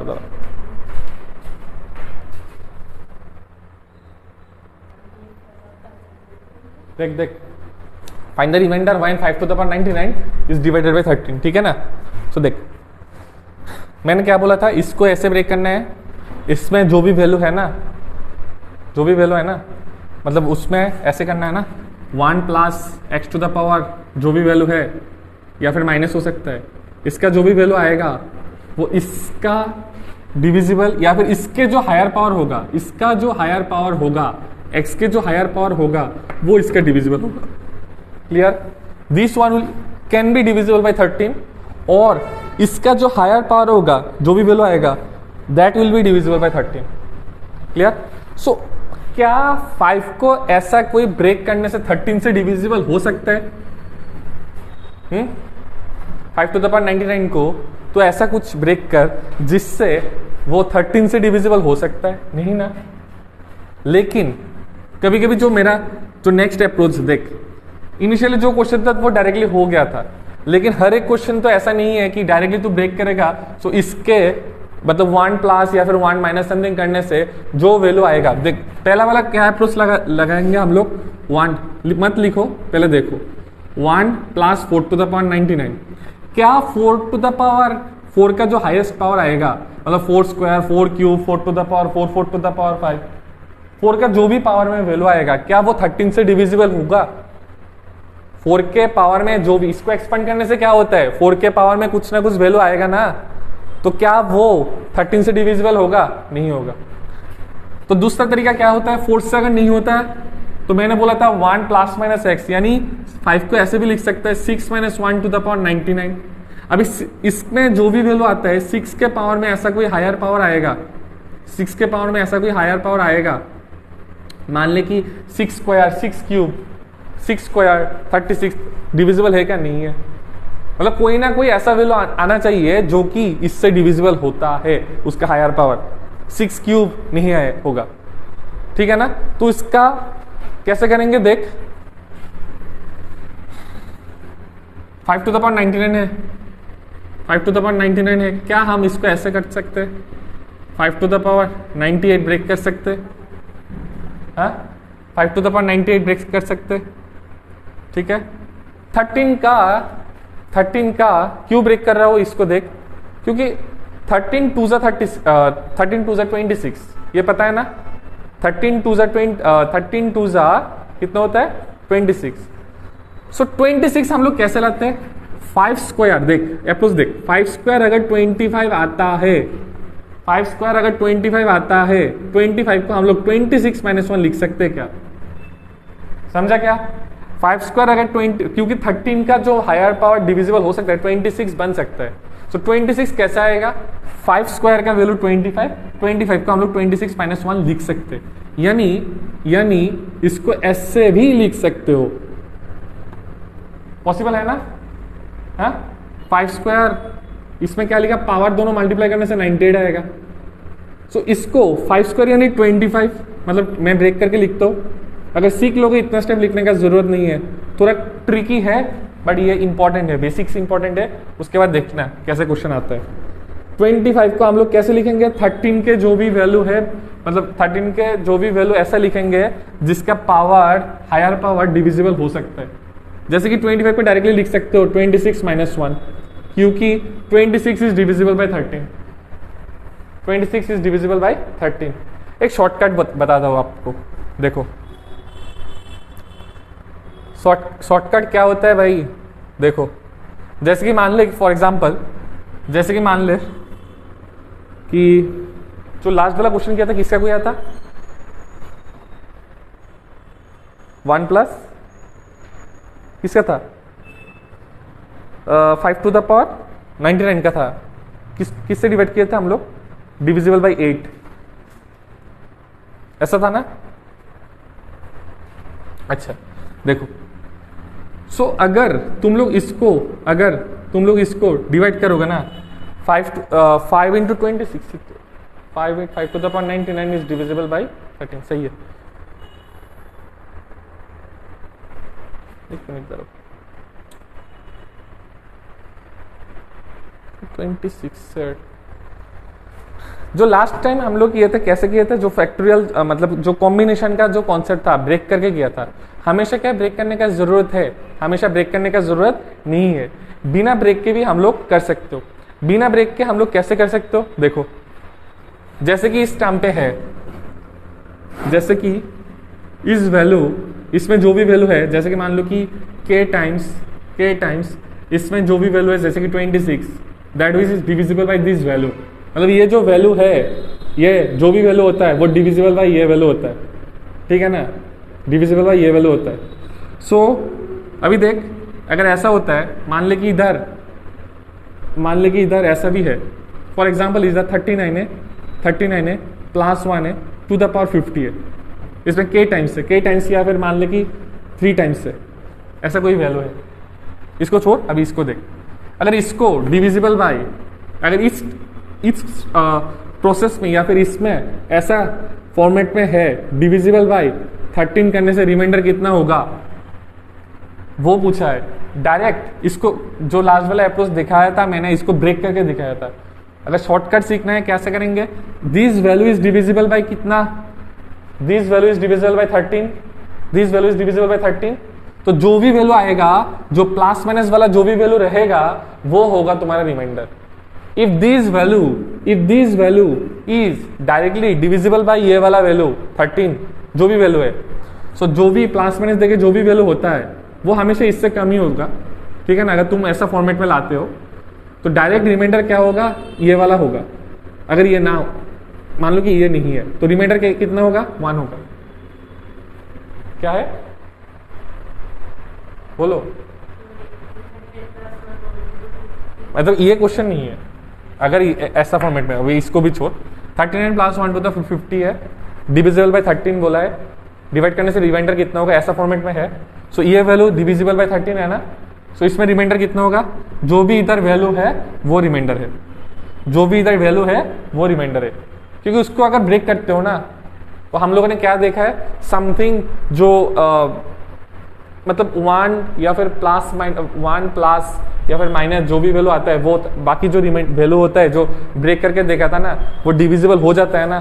तो ब्रेक करने से जो वैल्यू आएगा वो ये जो वैल्यू होगा, अगर ये डायरेक्टली डिविजिबल होता है, दिस इज डायरेक्टली अगर डिविजिबल होता है, so this is the value, that one will be the remainder. अगर इसमें क्वेश्चन ऐसा होता है 39 - 1 टू द पावर 50, देख 39 - 1 टू द पावर 50 को तू अगर 13 से डिवाइड करता है तो रिमाइंडर कितना है, -1 है ना, रिमाइंडर कितना है, -1 है ना। -1 कभी भी नहीं होता, नेगेटिव रिमाइंडर नहीं होता। उसका शॉर्टकट समझ, अगर रिमाइंडर नेगेटिव है, जिससे डिवाइड करना है वो प्लस कर दे, आंसर कितना होगा, 12। क्लियर, मतलब अगर प्लस वैल्यू मतलब ये वाला वैल्यू अगर डायरेक्टली डिविजिबल है, जिससे डिवाइड करना है, जो भी वैल्यू आता है वो होता है रिमाइंडर। 1 को छोड़ के जो भी वैल्यू 2 अगर इधर होता या फिर 3 अगर होता, ये डायरेक्टली डिविजिबल है, वही रिमाइंडर होता। अगर माइनस समथिंग वैल्यू है, वो माइनस तो नहीं आएगा, उसके साथ क्या प्लस करना है, अगर माइनस आता है तो ये वाला प्लस कर देना है, यानी रिमाइंडर कितना होगा 12 होगा। अभी इस क्वेश्चन में अगर 5 टाइम्स होता, अगर इस क्वेश्चन में 5 टाइम्स होता, सो इसका रिमाइंडर, इसको डिवाइड करने से रिमाइंडर कितना होता, 13 से डिवाइड करते तो रिमाइंडर कितना होता है, 1 होता है ना। सो अगर 5 मल्टीप्लाई होता तो रिमाइंडर कितना होता, 5 होता है। रिमाइंडर कितना होता, 5 होता। अगर इसको तुम करते हो ना, अगर इसको तुम करते हो ना, सो वैल्यू कितना होता है, रिमाइंडर देखो माइनस है ना। एक और बात इसमें, एक और बात, सॉरी, -1 के पावर देखना है। इसमें रिमाइंडर क्या होगा, -1 में जो भी वैल्यू है उसमें पावर में 50 है ना, वो लिखना है पहले। माइनस वैल्यू है, पावर में कितना है 50 है ना, तो जो भी वैल्यू आएगा वो कितना होगा, रिमाइंडर 1 होगा। पावर में अगर इवन है तो इसके पावर में जो भी वैल्यू है वो आ जाएगा, ठीक है। अगर इसमें ऐसा होता कि अगर इसमें मान ले कि इसमें 5 मल्टीप्लाई होता है इसके साथ, तो 5 टाइम्स हो जाता है इसके साथ, तो 5 टाइम्स हो जाता है इसके साथ। क्लियर है। अगर इसमें ऑड पावर होता कि 49 है, इसमें ऑड पावर होता कि 49 है, सो -1 टू द पावर 49 होता, यानी रिमाइंडर कितना होता, -1। रिमाइंडर नेगेटिव नहीं है होगा, अगर -1 होता तब वो प्लस कर देना है, यानी आंसर कितना 12। क्लियर। अभी देख, इसको देख, क्वेश्चन क्या था, किससे डिवाइड करना है, क्वेश्चन का वेट कर। इसमें कितना है, this value is divisible by 13, this value is divisible by 13, तो इसमें क्या होता है, -1 आएगा रिमाइंडर, ठीक है ना। -1 के पावर में कितना है, ऑड पावर है ना, तो माइनस निकलेगा। -1 के साथ 5 भी मल्टीपल है ना, सो कितना होगा, r का वैल्यू -5। समझ पे फिर से, this value is divisible by 13, सो ये वाला जो वैल्यू होता है -1, इसके पावर में जो भी वैल्यू है वो लिख दो, यानी कितना होता है -1। -1 के साथ कितना मल्टीप्लाई है, 5, तो 5 मल्टीप्लाई करना है। नेगेटिव आया ना, तो नेगेटिव होने से क्या करना है, प्लस कर देना है। कौन सा वैल्यू प्लस करना है, जिससे डिवाइड कर रहे हो, यानी 13। सो डिवाइड करने से कितना होता है, ठीक होता है, ठीक है ना। क्यों समझ, एक और बात मैं बोलता हूँ, माइनस अगर होता है तब हम क्यों इसको एग्जैक्टली 5 ही होता है, जो भी वैल्यू है वो प्लस कर देना है, ठीक है। एक कॉन्सेप्ट समझ, हम लोग क्यों इसको प्लस करते हैं। मैं एक लिखता हूं, जैसे कि मान ले कि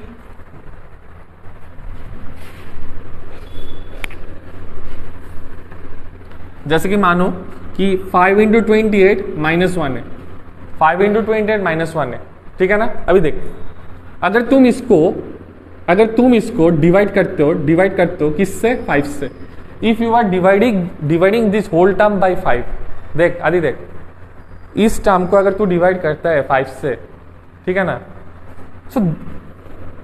सो मैंने अगर क्या होता है आंसर, डायरेक्टली बोलता हूं, देखो शॉर्टकट समझो, क्यों वो प्लस करते हैं वो भी समझो। अगर तुम इसको डिवाइड करते हो ना, so 5 × 28 by 5, that one is exactly divisible, ये डिविजिबल है। अगर डिविजिबल है तो इसका जो भी वैल्यू है वो निकल के आएगा। पावर में कुछ है क्या, अगर वो पावर में होता है तो इसके ऊपर दे देना, पावर में नहीं है तो जो भी वैल्यू है वो एज इट इज आएगा। ऑड है तो ऑड लिखेंगे, पावर में इवन है तो इवन लिख देना, ठीक है। तो अभी देख, सो -1 अगर होता है, नेगेटिव नहीं होगा, तो आंसर कितना होगा, इसमें प्लस कर देना 5, यानी आंसर कितना होगा, रिमाइंडर 4 होगा रिमाइंडर। तो अभी कॉन्सेप्ट कहां से हो रहा है, ये प्लस क्यों हो रहा है वो भी देख। जैसे कि इसको 5 × 28 -1 को हम लोग क्या इससे लिख सकते क्या, 5 × 28 -1 + 5 -5 लिख सकते क्या, 5 प्लस किया 5 माइनस किया। ये टर्म और ये टर्म पे अगर मैं 5 कॉमन लेता हूं तो कितना होता है 28 माइनस 1, इसका वैल्यू कितना होता है +4 होता है ना, +4 होता है ना। रिमाइंडर कभी भी नेगेटिव नहीं हो सकता, तो नेगेटिव को अगर मैं मॉडिफाई करके लिखता हूं, ये वाला प्लस आ गया ना। सो अगर तुम अगर इसको डिवाइड करते हो ना, this value is actually divisible, this value is actually divisible, तो ये वाला, क्योंकि अगर इसको 5 से डिवाइड करोगे ना तो 5 कैंसिल आउट हो जाएगा। सो रिमाइंडर कौन सा होगा, जो भी इधर वैल्यू होता है, जो स्टार्टिंग में मैंने दिखाया था एक्सपांड करके, जो इधर वैल्यू होता है वही होता है तुम्हारा रिमाइंडर, इसलिए मैं प्लस कर रहा हूं, ठीक है ना। माइनस होता है क्यों प्लस होता है, समझा ना, ठीक है ना। तो डायरेक्ट शॉर्टकट समझना है, अगर ये वैल्यू डायरेक्टली डिविजिबल ऐसा फॉर्मेट में अगर हम लोग कन्वर्ट कर सकते हैं, जो भी इस पे डिवाइड हो सकता है तो कर दो। जस्ट सॉरी, इसमें जो दिखाया था ये वैल्यू 13 से डिवाइड होता है, तो रिमाइंडर कौन सा होगा, ये वाला वैल्यू। इसके ऊपर क्या है 49 है, ऑड पावर है, सो यानी वैल्यू कितना होगा -1 होगा। -1 के साथ 5 मल्टीप्लाई है, यानी रिमाइंडर -5 होता, क्यों 5 मल्टीप्लाई है, लेकिन -5 नहीं होगा तो +13 कर देना, ठीक है ना, क्योंकि क्वेश्चन और भी बड़ा होगा, तो उस हिसाब से मेरे को करना है, अप्रोच उसी हिसाब से जाना है, ठीक है। तो एक देख क्वेश्चन देख,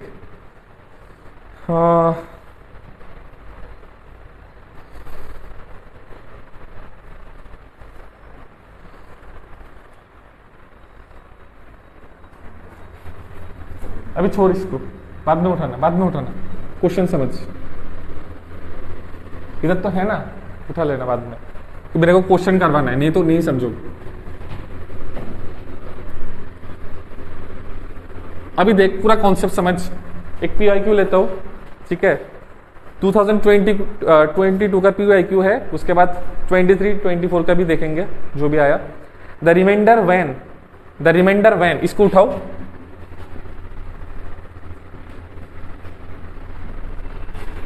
to the power 2022, the remainder when 3 to the power 2022 is divided by 5, is divided by 5 is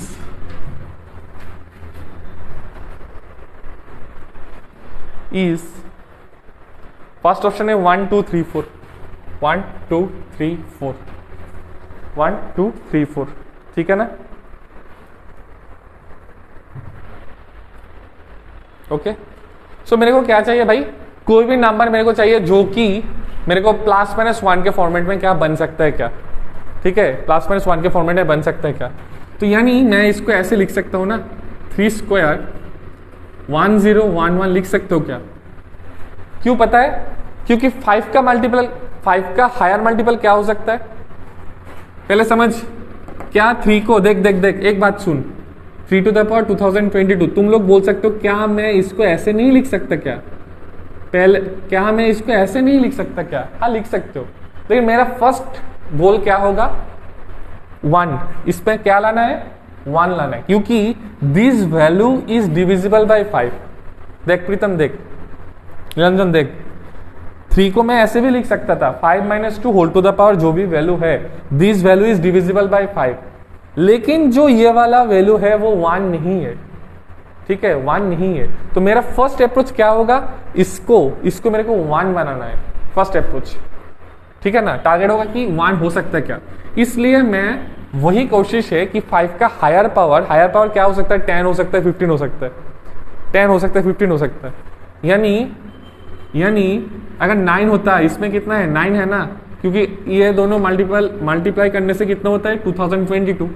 अभी देख 9 को मैं 10 - 1 लिख सकता हूं ना, इधर कितना है 9 है, 9 3 स्क्वायर यानी 9 को 10 - 1 लिख सकता हूं ना, 10 - 1 लिख सकता हूं ना।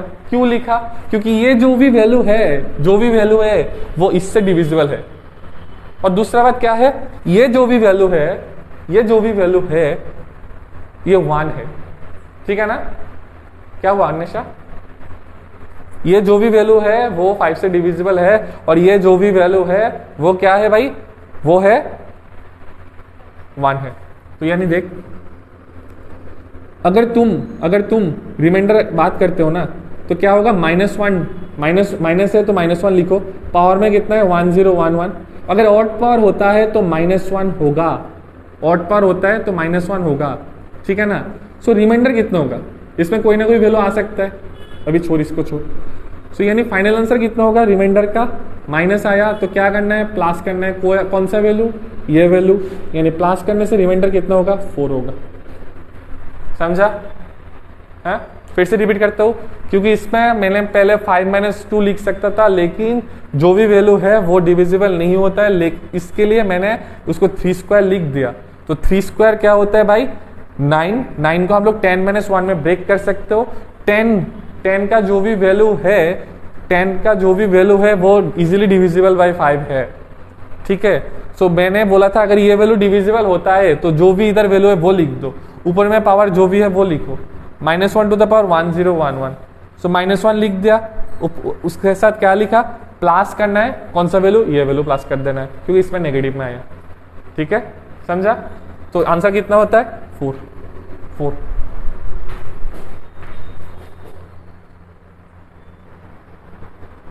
देखो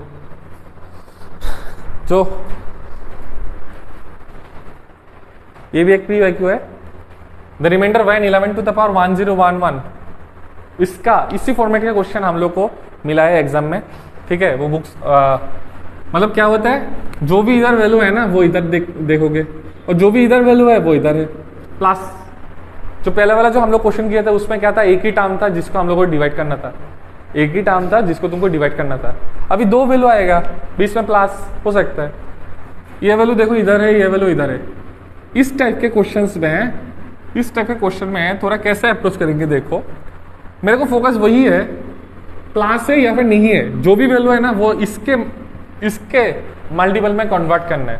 अभी देख, हर एक मल्टीपल क्या 1 के मल्टीपल में हो सकता है क्या, मतलब 1 ± x to the power n। मैंने बोला था फर्स्ट टारगेट वही करना है, फर्स्ट टारगेट ये होगा कि 1 समथिंग प्लस या फिर -1 करने से क्या ये वैल्यू आता है क्या, 1 प्लस में जो भी वैल्यू होगा उसका हायर पावर इससे डिविजिबल होगा।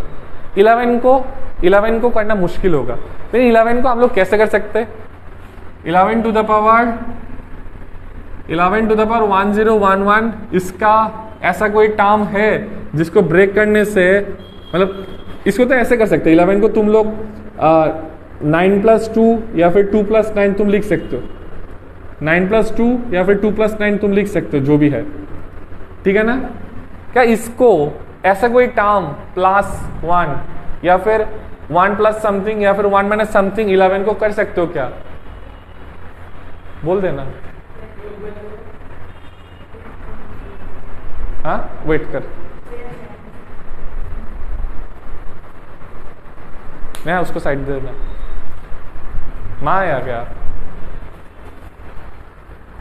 तो देखो इसमें जो भी वैल्यू है क्या वो प्लस, मतलब 11 का ऐसा कोई मल्टीपल, देख 11 का ऐसा कोई मल्टीपल जिसको डिवाइड अगर हम लोग 9 से करते हैं, 11 का ऐसा कोई मल्टीपल अगर जिसको हम लोग 9 से डिवाइड करते हैं, क्या वो पॉसिबल है? 11 का ऐसा कोई मल्टीपल जिसको तुम 9 से डिवाइड कर सकते हो, क्या है?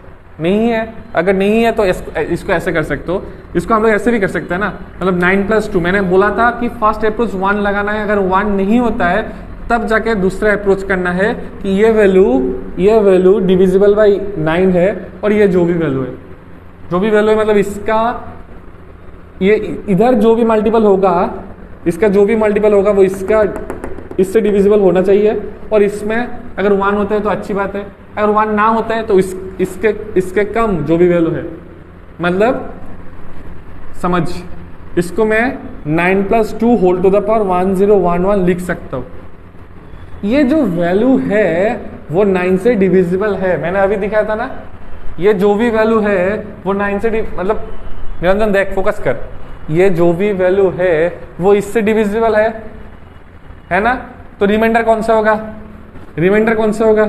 रिमाइंडर मेरा होगा 2 टू द पावर 1011। अभी बोलना कि मैंने तो लास्ट में लिखाया था, जो 1 डायरेक्टली लिख दिया था उसमें 1 था, और ना इसमें जो भी वैल्यू था वो उसमें 1 था, अगर 1 होता है तो डायरेक्टली लिख दो। ठीक है ना? ये वैल्यू अगर इससे डिविजिबल है, इसमें जो भी वैल्यू था अगर 1 था तो 1 लिख देते, तो -1 था, -1 के ऊपर में जो भी वैल्यू आता है वो लिखते, अगर नेगेटिव में आता है वो प्लस वैल्यू, ये जो वैल्यू है वो कर देते, इस वाला क्वेश्चन है। लेकिन इसमें तो 1 नहीं है ना, अगर 1 नहीं है तो इसको तो लिखना है और जो पावर है वो भी लिखना है, जो पावर है वो भी लिखना है, समझा? ठीक है ना, मतलब इसको रिड्यूस करना है, इसको बड़ा है ना उसको रिड्यूस करना है पहले, मतलब फाइनली जो भी आंसर आएगा वो इन टर्म्स ऑफ इसमें 1 प्लस माइनस, मतलब 1 प्लस माइनस समथिंग ही आएगा, इसको रिड्यूस करना है। अगर 1 नहीं है तो उसको रिड्यूस करना है, समझा ना यहाँ तक? अभी देख, क्या हम इसको ऐसे मान सकते हैं क्या कि 2 क्यूब, क्योंकि 2 क्यूब क्यों है, 2 क्यूब को मैं 8 लिख सकता हूँ, 2 क्यूब को मैं 8 लिख सकता हूँ और 8 को मैं 9-1 लिख सकता हूँ ना। फोकस क्या है, वो 1 लाना है, ठीक है ना। सो 2 क्यूब कितना होगा ऊपर में, 3 3 9, क्या डिविजिबल है क्या? 3 से अगर डिवाइड करते हो कितना है, कितना है बोलो? 3 3 9, 10, कितना है? अरे भाई 1 0 1 1 3 से डिवाइड करते हो ना, 3 9, सिंपल ही तो है। 3 3 7 है ना, 3 3 7 है ना, ठीक है ना। अभी देख, इसको क्या लिख सकते हैं, 8 टू द पावर 337। 8 को क्या हम लोग 9-1 टू द पावर 337 लिख सकते हैं क्या? हाँ, अभी देख, ये जो 9 है, ये जो 9 है that is divisible by this value. मेरा फोकस वही रहेगा, फोकस वही रहेगा, जो भी वैल्यू इधर आता है ना वो इससे डिविजिबल हो। इनिशियली नहीं हो रहा है तो जो भी वैल्यू आएगा, अगर 1 होता है तो डायरेक्टली लिख दो, अगर नेगेटिव आता है वो भी मैंने डिस्कस किया था। तो इसमें क्या होता है, 1 आया ना, 1 आया ना, सो 1 माइनस है तो माइनस को क्या लिखेंगे, देखो शॉर्टकट देखो, इसमें क्या करेंगे, माइनस है तो -1 टू द पावर 337, जो भी रिमाइंडर आएगा इसमें -1 टू द पावर 337, तो नेगेटिव वैल्यू है यानी नेगेटिव आंसर आएगा। ऊपर में ऑड पावर है, लेकिन नेगेटिव वैल्यू तो नहीं हो सकता ना, -1 तो नहीं हो सकता, तो उसके लिए अभी देख अभी जो भी वैल्यू इधर लिख दे, अभी छोड़, यानी -1 आ रहा है यहाँ तक, ठीक है ना। क्योंकि अभी देख, अभी एक क्वेश्चन नहीं है, अगर सिर्फ यहाँ तक बोलता ना, मेरा क्वेश्चन सिर्फ यहाँ तक होता, सिर्फ ये वाला क्वेश्चन बोलता, तो रिमाइंडर क्या लिखते, -1 प्लस 9 यानी आंसर कितना होता, 8, -1 प्लस 9 यानी आंसर कितना होता, 8। लेकिन इसमें 8, अभी इसमें 9 प्लस नहीं करेंगे। क्यों नहीं करेंगे, क्योंकि मेरा ये वाला स्टेप भी बाकी है, ठीक है ना। मैंने बोला था अगर नेगेटिव आता है, जो भी वैल्यू आता है इसके साथ ये वाला प्लस कर देना, लेकिन इसको प्लस नहीं करेंगे क्योंकि मेरा ये वाला पोर्शन बाकी है, ठीक है ना। अभी बताओ कि 1011 को मैं कैसे ब्रेक कर सकता हूं, 1011 को मैं कैसे ब्रेक कर सकता हूं, बोलो बोलो।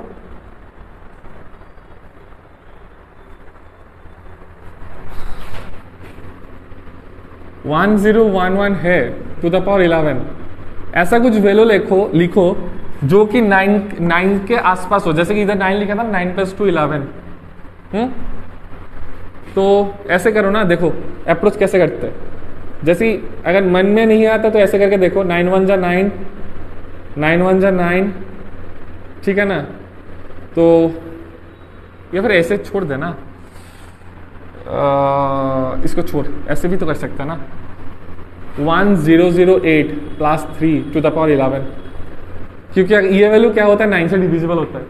9 से डिविजिबिलिटी कैसे टेस्ट करते थे, सम ऑफ द टर्म्स अगर 9 से डिविजिबल है, 1 + 0 + 0 + 8, वो 9 से डिविजिबल है ना, मैक्सिमम कहाँ तक हो सकता है वो देखना है। 1008 दिस इज डिविजिबल बाय 9, ठीक है ना। इसमें जो भी वैल्यू आएगा वो 9 से कम करना। अभी देख, this value is divisible by 9, this value is divisible by 9, तो मेरे को जो भी वैल्यू आएगा वो होगा क्या, 3 टू द पावर 11, क्योंकि इसमें 1 नहीं है। अगर 1 होता तो रिमाइंडर क्या लिखते, 1 लिख देते, लेकिन इसमें क्या है भाई, 3 है तो 3 टू द पावर 11, समझा ना यहाँ तक। जैसे कि इधर था, इधर कितना था, इसमें 9 + 2 to the power 1011, this value is divisible by 9, so 2 to the power 1011 लिखा था, ठीक है ना। उससे मैंने सॉल्व करके रिमाइंडर किया था, लास्ट में तो +-1 का कॉन्सेप्ट ही आया, ठीक है ना।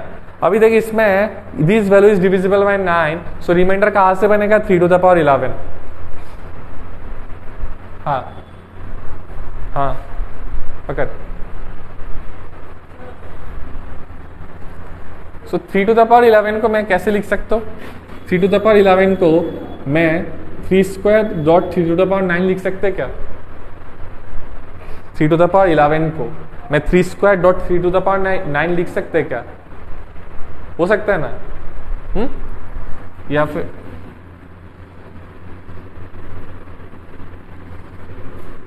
ठीक है ना? देख 3 स्क्वायर को क्या मैं 3 टू द पावर 11 को क्या मैं 3 to the power 3 to the power 11 को क्या मैं 3 square dot 3 to the power 9 लिख सकता हूँ? यानी वो क्या होता है 9 dot 3 to the power 9, 9 dot 3 to the power 9। अभी देख इसमें 3 टू द पावर 11 भी होता है ना, इसमें अगर 3 टू द पावर 11 भी होता है ना, so basically that one is divisible by कितना? किससे डिविजिबल होगा? ये वैल्यू 9 से डिविजिबल होता है ना, ये वैल्यू 9 से डिविजिबल होता है ना। सो यानी मेरा फाइनल आंसर क्या होगा? ये वाला वैल्यू तो डिविजिबल हो रहा है 9 से, मतलब मेरे को रिड्यूस करना है, रिड्यूस करके ये वाला 3 टू द पावर 11 आया। 3 टू द पावर 11 को मैं डायरेक्टली ऐसे भी लिख सकता हूँ 3 square dot 3 to the power 9, ठीक है ना? तो 3 स्क्वायर तो 9 आ जाता है, तो डायरेक्टली डिविजिबल है, ठीक है ना? तो ये वैल्यू डिविजिबल है, मतलब ये पूरा टर्म 9 से डिविजिबल हो सकता है, पूरा टर्म 9 से डिविजिबल हो सकता है। अगर ये वैल्यू पूरा डिविजिबल है, ये वैल्यू पूरा डिविजिबल है, तो मेरा जो भी रिमाइंडर बनेगा यहाँ से बनेगा। यहाँ से कितना आ रहा था? -1 आ रहा था। तो इसमें अगर नेगेटिव वैल्यू है तो बस उस पर प्लस कर दो, अभी +9, यानी आंसर कितना होता है 8, ये वाला आंसर है। मैं 3 टू द पावर 9 को लिखने का जरूरत नहीं है, तू अगर इसको डिवाइड करता है ना तो 3 स्क्वायर हो गया ना, 3 स्क्वायर तो 9 से डिविजिबल, 3 स्क्वायर यानी 9 है ना, 9 टाइम्स समथिंग, तो वो तो डिविजिबल है, ठीक है ना?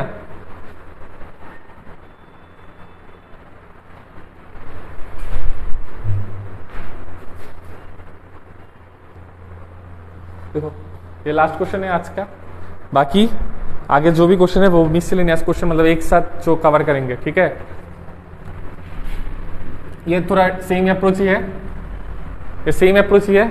ये जो वैल्यू है इधर है, बाकी ये जो वैल्यू है इधर है, ठीक है ना? तो मेरा फंडा क्या रहेगा भाई? 1690 को ऐसे ब्रेक करना है जो भी 7 का मल्टीपल में होगा, तो 7 का हाईएस्ट पावर में हो सकता है। जैसे कि 1690 टू द पावर 2608, ठीक है ना? तो क्या हो सकता है ऐसा कोई टर्म, आसपास का टर्म जो कि 7 से डिविजिबल हो सकता है? देखो तो 1690 7 टू ज़ा 14, 4 5 6, 4 7 ज़ा 28, 7 टू ज़ा 14, रिमाइंडर कितना है? 6 है ना?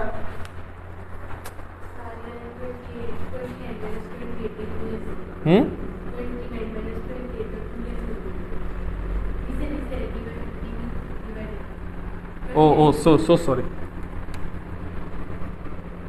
7 से कर रहा था ना?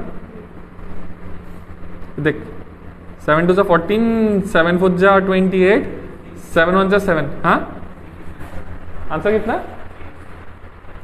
आंसर तो इधर नहीं है क्या, 1 आएगा शायद,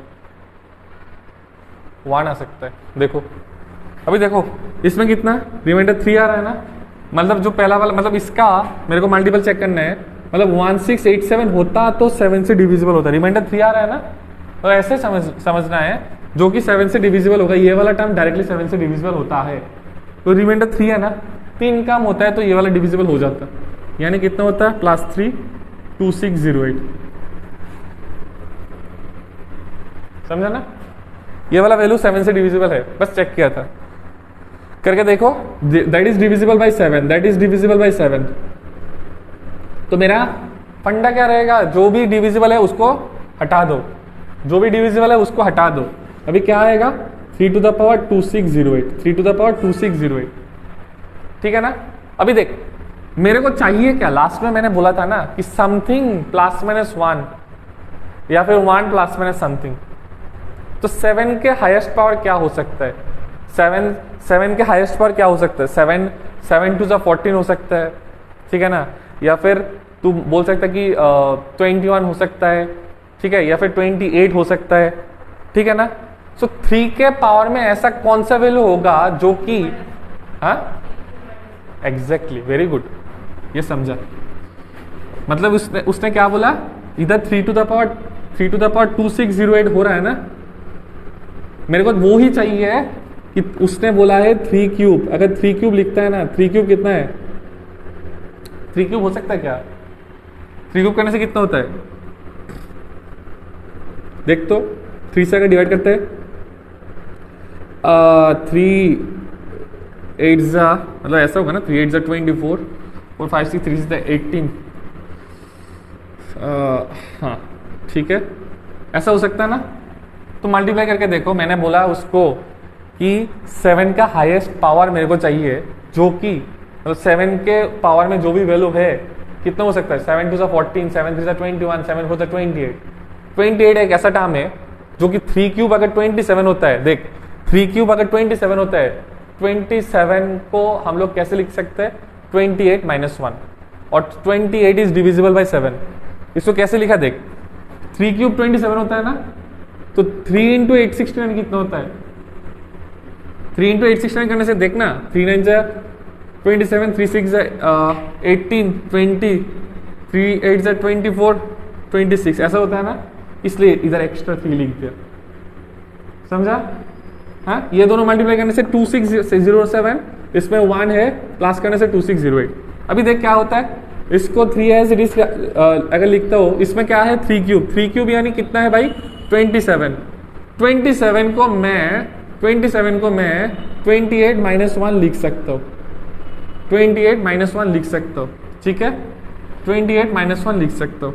so this value is divisible by, this value is divisible by, कितना डिविजिबल होता है, this value is divisible bye 7। तो जो भी वैल्यू होता है इसमें क्या वैल्यू होगा, इसमें वैल्यू क्या होगा भाई, -1 है, ठीक है, इसमें जो भी वैल्यू है, this value is divisible bye 7। सो इसमें जो भी वैल्यू आएगा, मतलब जो भी रिमाइंडर होगा वो क्या होगा, 3 टाइम्स, 3 तो बाहर है ना, 3 बाहर है ना, इसमें -1 है, -1 के पावर में कितना है 869 है, this is your remainder for this. नहीं वेट कर, इसमें कितना है -1 आएगा यानी -3। अभी सुन, तू जो बोला था इसमें -3 आया, मैं +7 कर देता, जो पिछला वाला क्वेश्चन मैं लास्ट में किया था। क्यों किया था, क्योंकि इस वाला टर्म जो पिछला वाला क्वेश्चन था उसमें 0 आया था। अगर ये वाला टर्म नहीं होता तो डायरेक्टली तुम कर दो, -3 + 7 यानी रिमाइंडर 4 होता। अगर ये वाला टर्म प्लस में नहीं देता, जो भी वैल्यू आया नेगेटिव आया ना, सो नेगेटिव आया यानी -3 + 7 कर दो, आंसर कितना होता, 4 होता, अगर ये वाला प्लस में नहीं देता। पिछला वाला क्वेश्चन में मैंने लास्ट में किया था, पता है ना, क्योंकि ये वाला वैल्यू 0 आया था। अगर इसमें कोई रिमाइंडर 3 मान ले कि 4 आता है, इसमें अगर रिमाइंडर देख और ना देख, इसमें -3 आ रहा है ना, अगर ये वाला नहीं देता तो आंसर डायरेक्टली -3 + 7 यानी 4 होता। अगर इसका रिमाइंडर देख, अगर इसका रिमाइंडर मान ले कि अगर इसका रिमाइंडर 5 आता है ना, तो फाइनल आंसर कितना होगा, -3 + 5 आंसर 2 होगा। इसमें जो भी रिमाइंडर होगा -3 + 5 यानी आंसर 2 होगा। क्लियर। अभी इसको देखना है मेरे को, देख लास्ट अप्रोच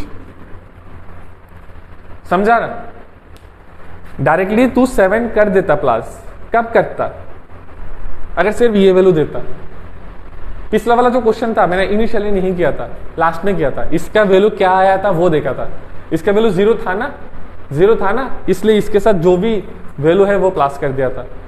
अभी इसको मेरे को चेक करना है, 2608 को मैं कैसे ब्रेक कर सकता हूँ, 2608 को मैं कैसे ब्रेक कर सकता हूँ, देख इसमें आंसर -3 है, इरेज कर सकता हूँ ना ये वाला क्वेश्चन, नेहा इरेज करूँ, कितना आ रहा है इसमें -3 आ रहा है अभी फिलहाल। अगर इसमें 0 होता है तो +7 कर देना, 0 होता है तब, अगर 0 ना हो के पॉजिटिव कोई वैल्यू आता है तो कर देना। अभी देख